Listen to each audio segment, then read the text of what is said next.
नमस्कार, प्रणाम। हम आप सबके छोट भाई गीतकार आदव राम। और आज का प्रोजेक्ट खोरठा झुमटा है।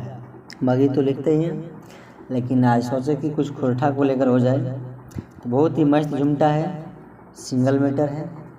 तो चलिए बिना टाइम वेस्ट किए हुए मुखड़ा की ओर बढ़ते हैं। बिल्कुल ये फुल और फ्री झुमटा है। कोई भी सिंगर किसी भी स्टूडियो में बिंदास रिकॉर्डिंग करा सकते हैं।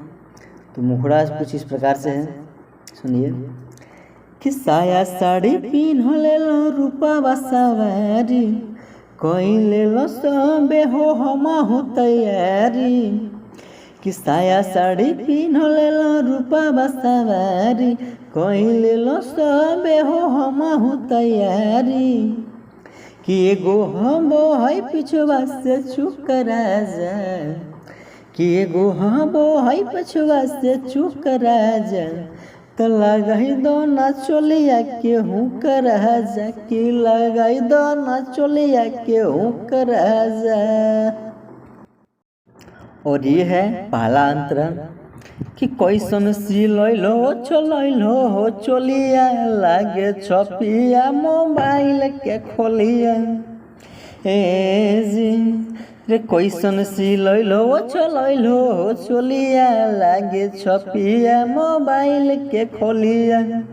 कि से निक करले तो ऑनलाइन बुक राजा, कि से निक करले तो ऑनलाइन बुक राजा। तो लगाई दो ना चोलिया के हूँ कर जा, कि लगाई दो ना चोलिया के हूँ कर जा। और ये है लास्ट अंतरा कि दीपक प्रिय सुनो तो बराम हो, उल्टा फेरी के खोले करे हो काम हो। कि दीपक प्रिय सुनो तो बराम हो, उल्टा फेरी के खोले करे हो काम हो। तो खोली चुमे के हो तोरा भूख राजा, कि खोली चुमे के हो तोरा भूख राजा। तो लगाई दो ना चोलिया के हूँ कर जा, कि लगाई दो ना चोलिया के हूँ कर जा। ये गाना कैसा लगा कमेंट में ज़रूर बताइएगा। और अगर आप अभी तक इस चैनल को सब्सक्राइब नहीं किए हैं तो सब्सक्राइब कर लीजिए, ताकि मेरा हर वीडियो, हर लिखा हुआ सॉन्ग आप तक सबसे पहले पहुंच सके। चलिए आज का प्रोजेक्ट यहीं तक, फिर मिलते हैं अगला वीडियो के साथ।